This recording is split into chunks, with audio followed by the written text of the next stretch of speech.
poured in there, and it will be, I think, 33, 34, about up to the top there. Hello and welcome to Sullivan's Farm.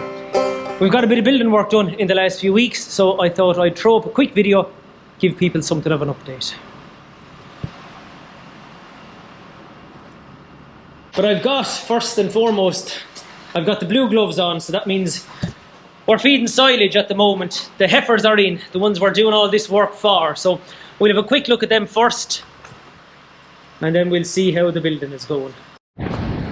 We'll get to the conclusion first, maybe. If you just want a quick minute's update, the mini digger is back, and hopefully we'll get a lot more done in the next few days now.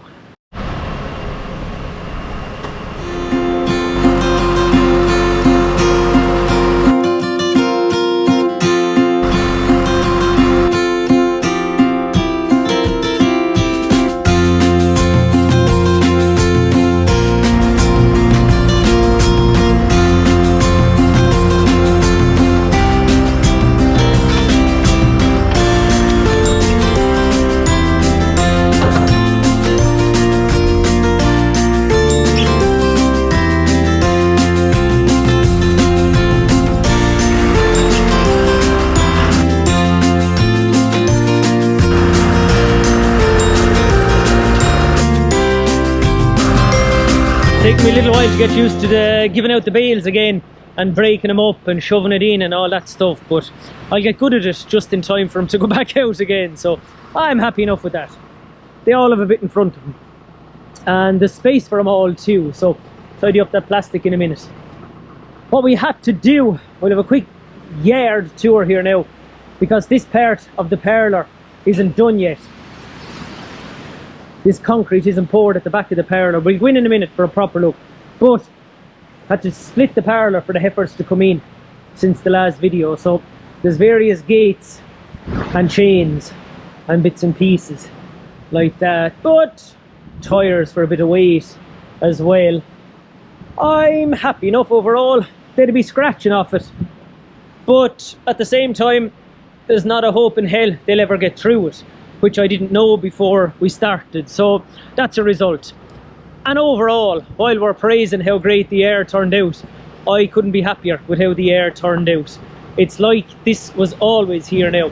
We're getting through the bales up to, they kind of started where the tractor is. We're back to here now, a few more to go, and that's making it easier too, because when I can back in and out with the tractor, it's easier to shove the silage in and divide it up. A little bit tighter down here where the bales are still kind of in the way, but it is all part of the learning, I suppose, and I'm happy enough with how it's turned out so far. They seem happy enough too.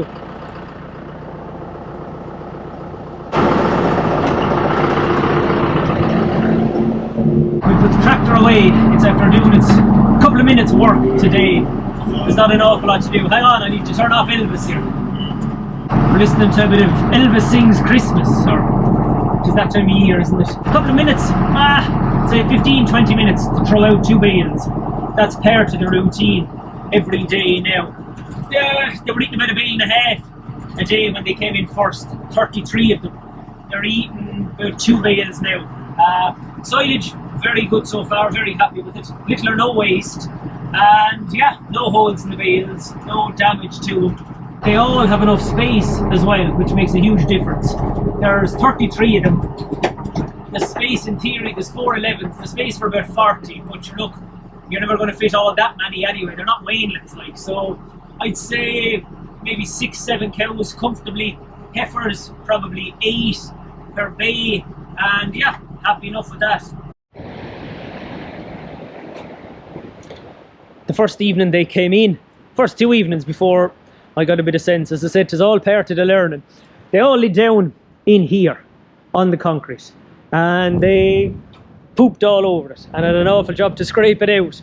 But I got a bit clever. I put up this poly wire, is that what it's called, for the stake and reel wire, and it's keeping them back. A few come up and sniff it and smell it every now and again, but it's keeping them back, and they haven't gone in there since, or they haven't gone through it since. Like, scraping there is a pain in general, so I wanted to get him out of it because of that. But I also wanted to encourage him to go into the cubicles. And it took a few of them a few nights. I'll give it a scrape there now in a second. That's also part of the routine. But mostly they're lying up in it. A bit of muck at the back of them sometimes. I'll throw in a bit of lime there in a minute as well. There's the new ones. Perfect. Yeah, there's the odd one. We need to do something with this bar here. I'm sure it is 25 years since Ned, my father, was given out about heifers. What they do is they go in this side and then they walk under this bar and then they lie down facing out the way. So, poop is there. So, rather than giving out about them, I'll get a man to straighten out that bar and put in an extra bar there, or he'll know what to do. He's a good engineer, in fairness to him. But other than that, the mats have worked out well. Put down the lime every evening, once a day for lime at the moment. Needs to be clean now. It's dawning on me, I should have cleaned it before showing you, but look, we'll give you the nuts and the bolts of it. Warts and all, is that what they call it? Down here, the second one. Now, not so good in here. That one got broken, so that one's a bit messy. Now the rain kind of comes in there at times anyway, so that's generally wet. But we need to fix the one that got broken there. But the others, again, same as the other side. They're lying there. We just need to put down more lime now. And overall, I'm fairly happy with how they're settling in. What did I say? Overall.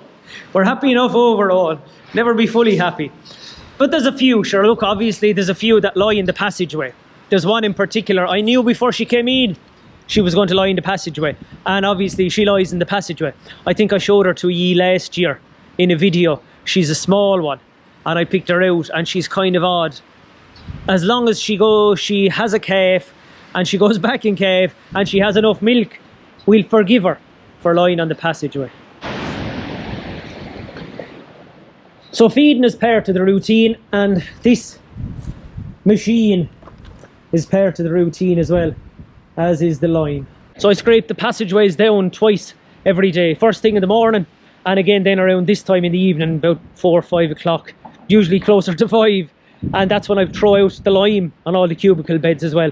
It's not ideal, but it's not the hardest job in the world either. And there is no plan B at the moment. I don't have the money or the time to go and source automatic scrapers and try and get them fitted. We have enough to do. Try and get that in place first. So I'm getting on with it. And do you know what? It's manageable. It took me a few days to cop it, but if you shove in the silage, it draws them out of the cubicles, morning and evening. So you kind of have them empty for when you're scraping it out.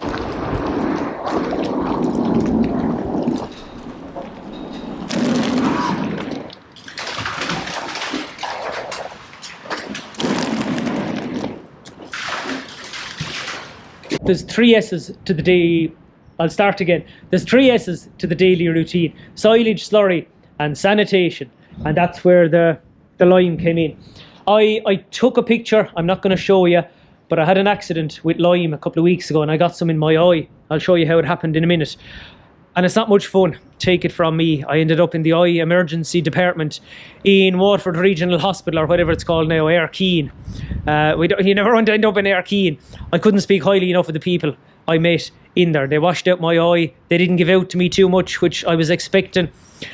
And I got drops, and about a week later, it was back to 100% again. I was lucky. It wasn't damaged. I know others haven't been as lucky as I was. But now, I wear this and I wear this, and it's just about being disciplined, I guess, as well, and putting them on every single time. So we'll throw out a bit of lime just in case you haven't seen anybody throwing out lime in a while. So now I'm all masked up and gowned up and goggles and the whole lot on. We'll throw in a bit of lime.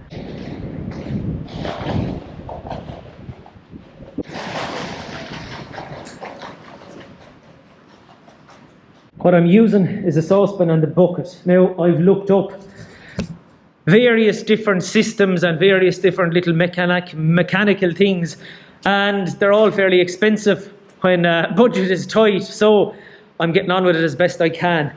And just pretty much shaking it out. Not an awful lot yet, but it's just about getting into the routine as much as anything else. And the odd animal comes in just to check, make sure there's no cubes in the bucket. They get a little white nose. they look like, what was their man, Al Pacino in Scarface. Not as good, I'd say. But anyway, more seriously, what was happening the evening I got the lime in my eye, I was throwing it out, and I turned and hit the saucepan of that, and it kind of splashed all up on the overall and into the face, and into my face, I should say. There's the Al Pacino himself. And yeah, it was all right at the time, I thought. I washed it out in the water truck and continued on spreading the lime. And then it was a bit sore the following day, and I went to the chemist, and the chemist said go to the doctor, and the doctor said go to Arkeen. So that was that. So look, take that as a lesson, lads. Keep your goggles and your face mask on when you're using lime. So that's the lime done anyway for this evening. As I said, not too much, just getting into the routine. None of them are springing up yet, and it just keeps it kind of nice and clean. So we'll go in, close that door. We'll go in for a look at the parlour, where it's going to be anyway. To finish on the lime, I'll start using it, putting it down twice a day, as and when they start calving, just to keep it extra clean. The routine then will be, step out into the sunlight for a minute, the routine then will be to use that straight lime in the mornings and throw down what's a mix of sawdust and lime. I got a sample of that from the lads in Jim Quinn's, and I think it's mighty stuff, very easy to throw out, and it does a good job. So we'll use one in the morning and one in the evening, and we'll alternate it like that. I guess the bad news is that the lane 2 for the milk tank hasn't been built in the dairy room yet, but we'll get there. We have to finish in here first, because if that was built out there, the lorry wouldn't be able to back in to pour the concrete in here. So since the last video, the floor's been poured, the walls to the side of the parlour have been built, they've been poured. They're underneath that there. You can see it's just standard wall and shutter and put up for it. The curbing was put on, so the concrete will be poured. That'll be tidied off. Concrete will be poured up to about that height. Hard to see it. Wait till we go down to the end. Concrete will be poured in there, and it will be, I think, 33, 34, about up to the top there. And the cow then, they'll stand there all the way up. 33, 34 inches to measured to suit the farmer's leg. So that's high enough for me. And then these walls were built at the end, on either end. We'll stay down this end because it's the exact same thing up there.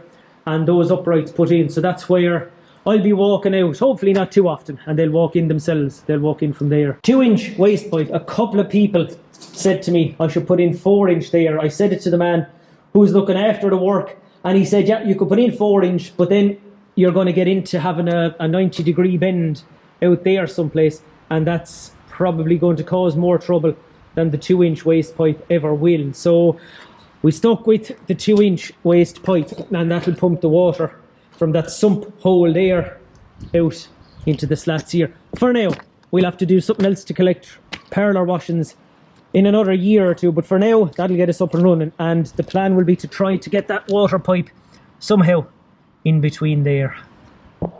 Hard to imagine when the whole lot looked like that, but sure, look, they weren't built to look like that. They weren't put in place to look like that. They were put in place to do that job up there. So that's where we're at with the parlour. Mini digger is back. The lads are coming back tomorrow, all going well. Pour the concrete, tidy up around here, tidy up out here in this part of the yard as well. And then we can take down those gates, put a gate up here at the end. One of the feed barriers was taken down so we could get in with the shuttering for the walls of the pit there. That can go back up then as well when this part of it is finished. And slowly but surely we're getting there. Somebody asked me the other evening, when is the first heifer due to calf? And I said around the 30th of January. And he said, right, that means the 20th of January, because heifers are inclined to go earlier, which kind of took me a second. I had to take a breath because I thought, oh, that's even closer.